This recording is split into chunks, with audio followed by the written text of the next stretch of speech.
술술 풀리는 부동산법 이하림 변호사입니다. 술술 안녕하세요. 법무법인 제휴 대표 변호사 김상근입니다.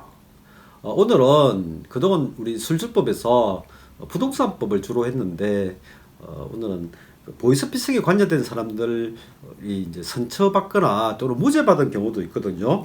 그런 경우에 대해서 알아보려고 합니다. 만약 이 방송 보시는 분들 중에서 자기가 하고 있는 일이 보이스피싱과 관련된 거 아닌가 생각돼가지고 유튜브 방송 보시다가 이 방송 보시는 분은 끝까지 시청하시면 좋을 것 같습니다. 네.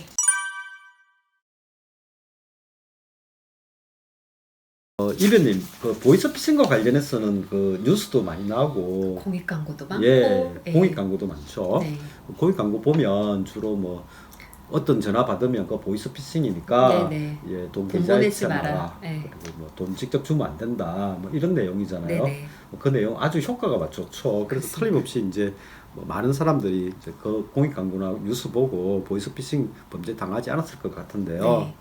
그런데 보이스피싱 범죄에는 이제 돈 피싱 당한 그 피해자들 있는데 네네. 그런 분 말고도 좀 저는 피해자인 것 같은 그런 분들이 있다고 보는데요. 네. 바로 그 보이스피싱 현금 인출책 네. 또 그리고 현금 전달책 네. 이런 경우거든요. 그러니까 현금을 인출하거나 네. 또는 전달하는 분들인데 주로 이런 분들이 검거가 돼요. 근데 처음에는 단순히 아르바이트인 줄 알고 일을 했다가 이게 보이스피싱에 연루되는 조금 그런 사정도 있기는 한데 주범이 안 잡히다 보니까 굉장히 엄벌에 처해져서 뭐 피해자로 보는 게 좀 조심스럽긴 하지만 그런 면도 좀 있는 것 같습니다. 예. 네. 저도 그 보이스피싱 그 현금 인출책이나 현금 전달책 변호한 적은 많거든요. 이하림 변호사님도 많잖아요, 그렇죠? 예. 근데 정작 보이스피싱 그 주범들 변호한 적 있으신가요? 총책이 검거가 되면 대서특필되죠. 예, 그렇죠. 네. 그래서 결국은 이제 보이스피싱 주범들은 이제 안 잡힌다는 안 잡히죠. 거고, 뭐 잘 안 잡힌다는 거겠죠. 네. 뭐 잡히긴 하겠죠. 네. 보이스피싱 현금 인출책이라 현금 전달책만 이제 대부분 이제 잡히죠. 네, 맞습니다. 예. 그래서 경찰, 검찰, 법원에서는 보이스피싱 주범들이 안 잡히니까 보이스피싱 이제 뿌리 뽑기는 해야 되는데 대신 이제 보이스피싱 현금 인출책이라 현금 전달책을 이제 엄벌에 처해서 이제 보이스피싱 현금 인출책이나 이제 현금 전달책 가담하는 사람이 없도록 해서 이제 범죄를 갖다 막으려고 하는 것 같은데 네. 이게 이제 성공되고 있는 걸로 보이고 있나요? 그러니까 어느 정도는 효과가 있을 예, 있겠죠. 수도 있겠지만요. 여전히 피해자들이 많고 맞습니다. 또 여전히 현금 인출책 아니면 현금 전달책들을 우리가 변호를 하고 있는 예. 걸 보면 글쎄요. 이게 엄벌에 처하는 것만이 능사는 아닌 것 같아요. 예.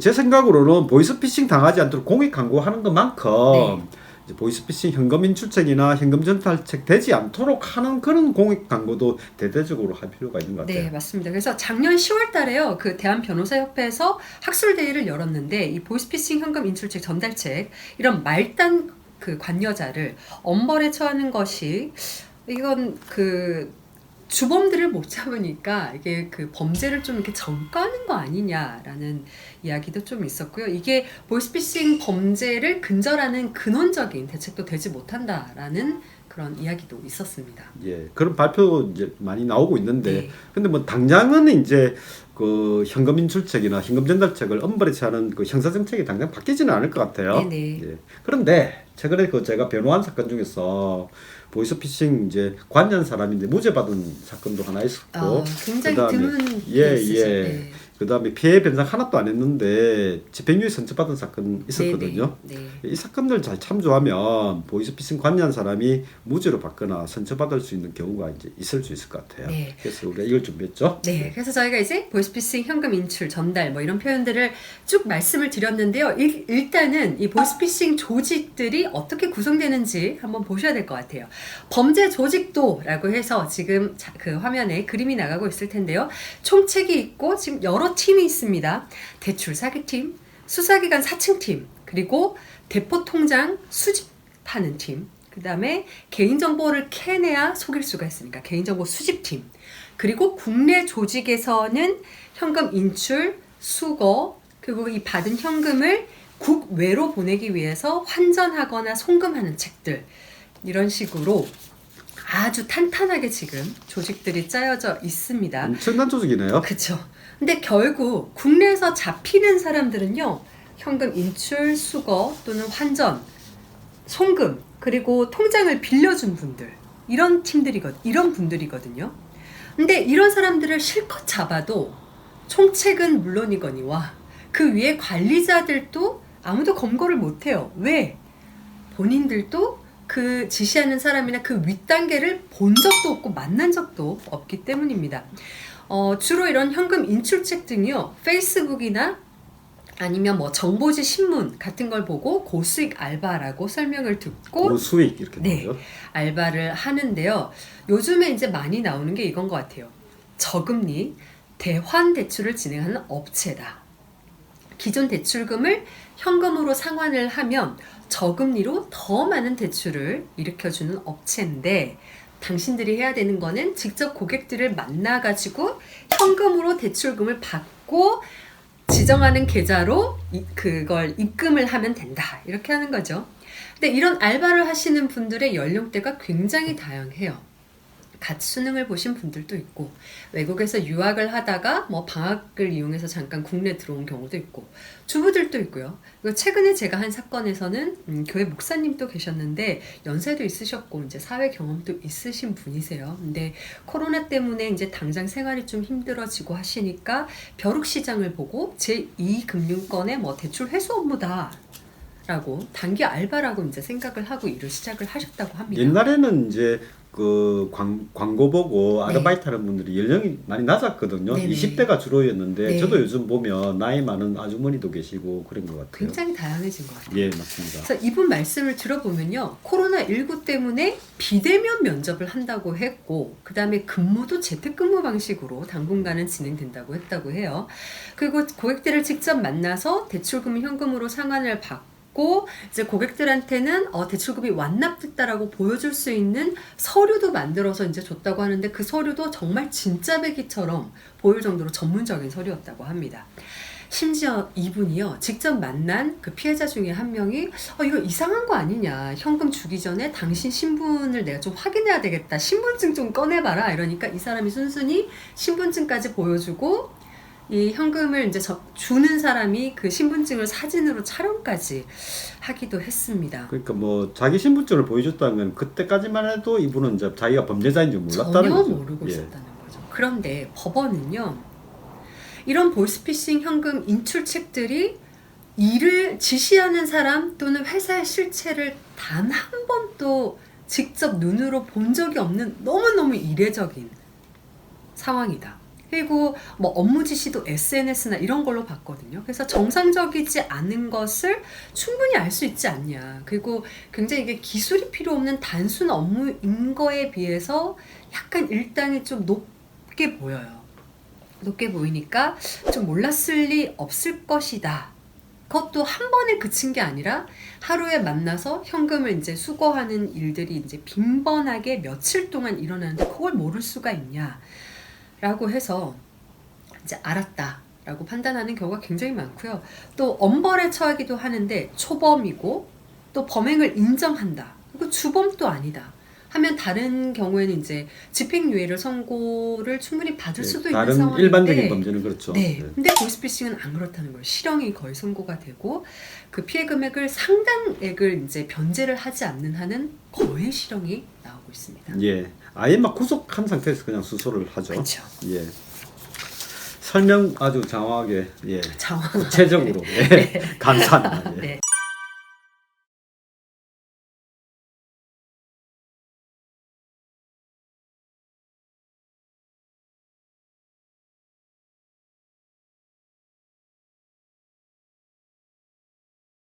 그런데 최근 제가 이제 변호한 사건 보면 이제는 이제 보이스피싱 주범들이 현금 인출책이나 현금 전달책을 좀 쉽게 잘 못 구하는 것 같아요. 네. 이제 대부분 이제 그런 간단하게 광고해가지고는 사람들이 이제 안 쏘아요. 속지를 않으니까. 그러니까 네. 아주 공을 들여가지고 네네. 보이스피싱 현금 인출책이나 현금 전달책을 이제 구하는 걸로 보이거든요. 네네. 예.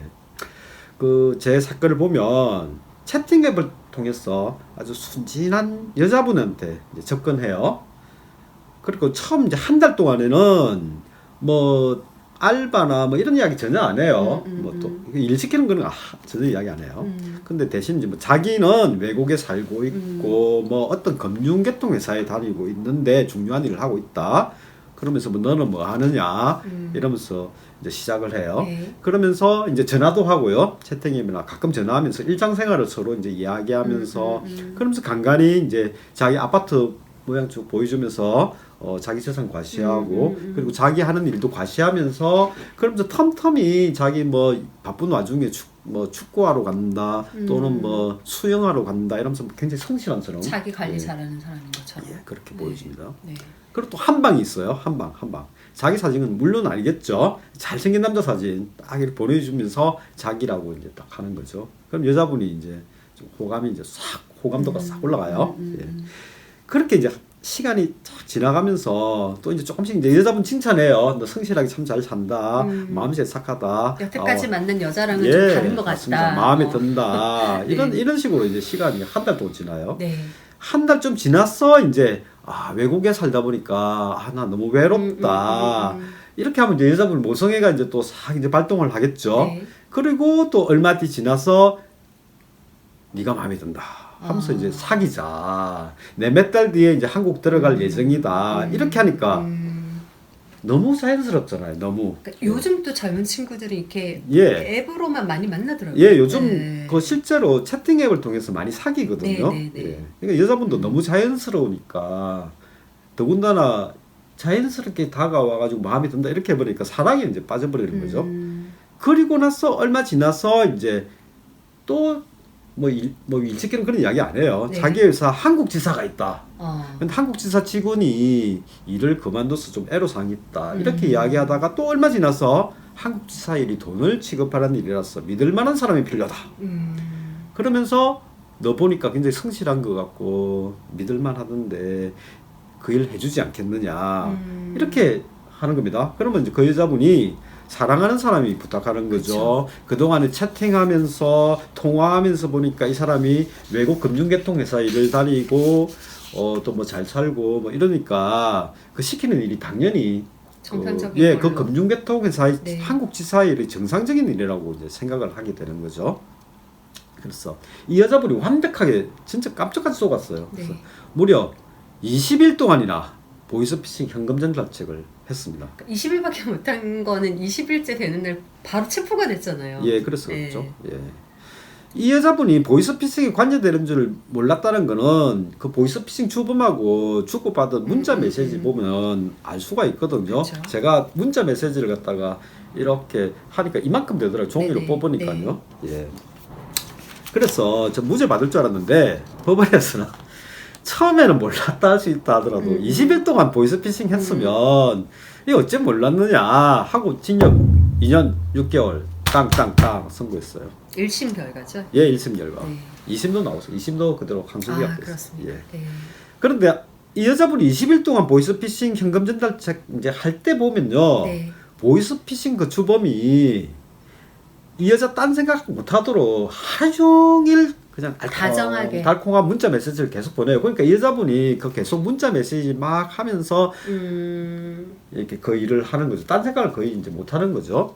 그래서 그러니까 이게 아마 내 사람이다라고 생각을 하면 예. 의심하는 것도 사실 되게 미안하잖아요. 그러니까 예. 그냥 확 믿어버리는 거죠. 그런가요? 네. 여자분들은요. 남자도 아마 그렇겠죠. 네, 예. 네.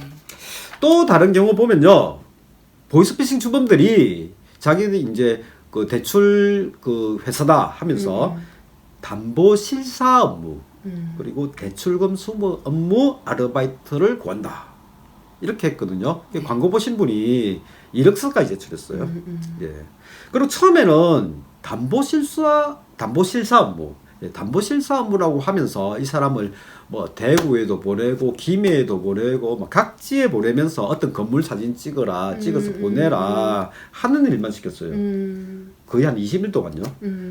보이스피싱과 전혀 무관한 일을 시키는 거네요. 그렇죠. 네. 그럼 뭐 담보 실사 업무 같잖아요. 네네. 예. 그리고는 오늘은 이제 담보 대출금 이제 회수 업무다 이러면서 일을 시킨 거예요. 그럼 진짜 대출업자가 이제 회수 업무까지 이제 정상적인 일처럼 금융계통 일인 것처럼. 예 그렇게 네. 보이는 거죠. 그렇죠. 예. 그래서 이게 보이스피싱 주범들이 현금 인출책 그리고 전달책을 모집하는 방법이 날로 발전을 하고 있어가지고요. 이게 모르고 진짜 관여할 수가 있어요. 예, 네. 완전 뭐 뛰는 놈 위에 나는 놈 정도 그쵸. 수준이죠. 놈 예, 수준이죠. 예. 그런데 여러분 이걸 잘 생각해 보셔야 됩니다.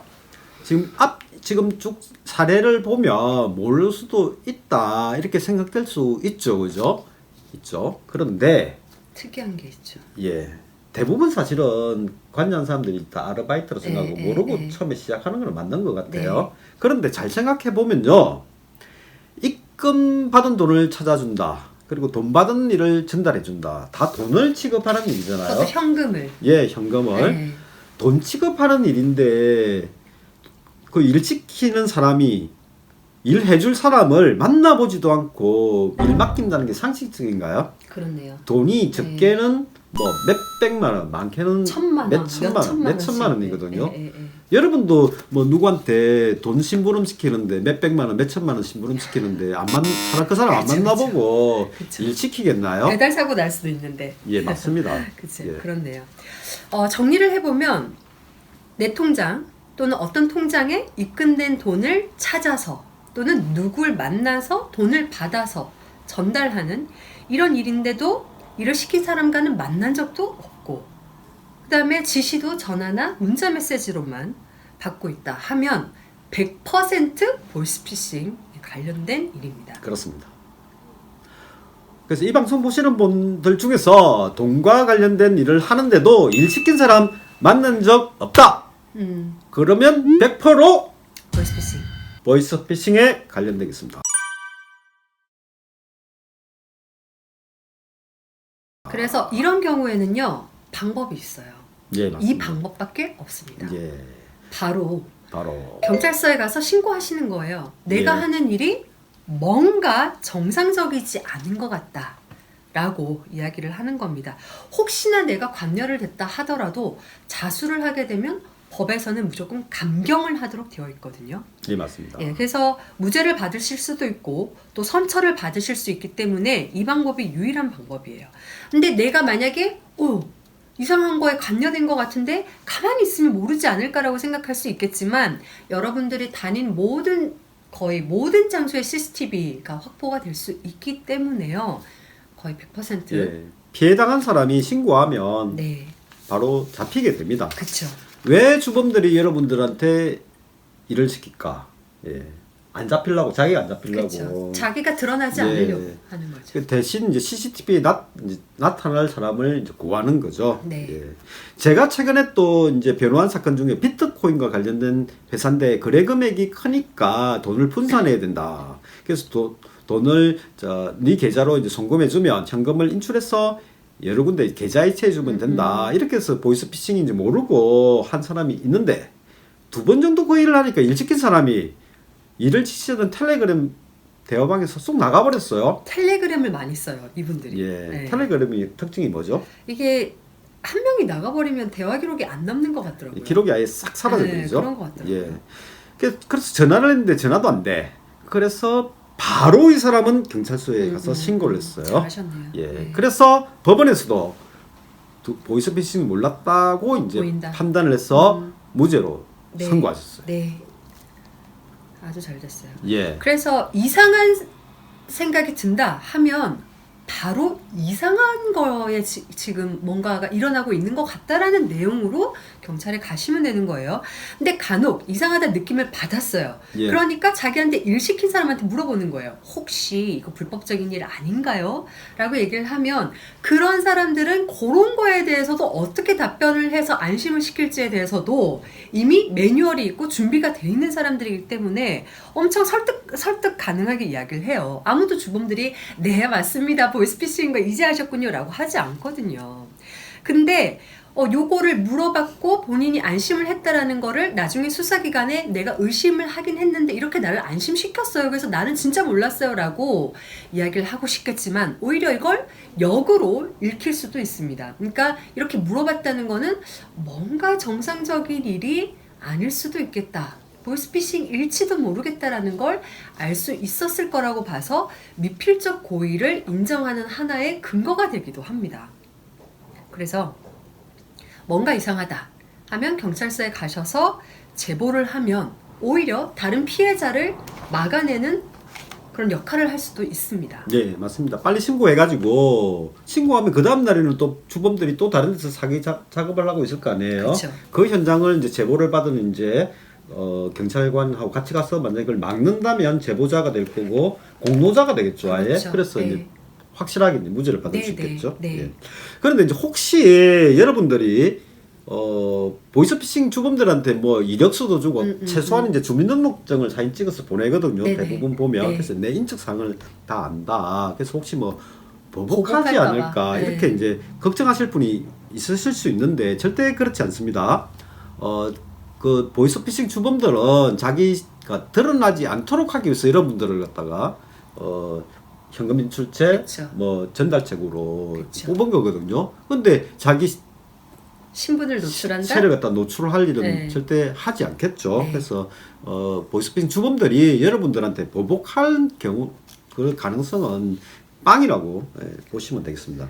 네, 그래서 이런 뭐 단기 아르바이트를 하시다가 뭔가 이상한 생각이 들어서 이 영상을 보고 계신다면 정말 이게 답이에요. 경찰서에 바로 신고를 하셔서 조금이라도 피해를 안 보셨으면 좋겠습니다. 예. 첫 번째는 돈과 관련되는 일을 하는데 많은 금액 수백만 원, 수천만 원 돈을 하는데 뭐 만나보지도 않고 일을 시키면 그 일을 하시면 아예 관여를 안 하셔야 돼요. 근데도 이제 혹시라도 어쩌다 지금 보이스피싱 관여자가 되신 네, 분들, 네, 네. 그분들은 최대한 빨리 신고를 해야 그게 아주 빠르면 무죄, 조금 늦더라도 선처를 받을 수 있어요. 자수를 하기 때문에. 네, 그렇습니다. 네, 고맙습니다. 예. 네, 구독, 좋아요. 알람 알람 설정. 설정. 네, 감사 고맙습니다. 부탁드립니다.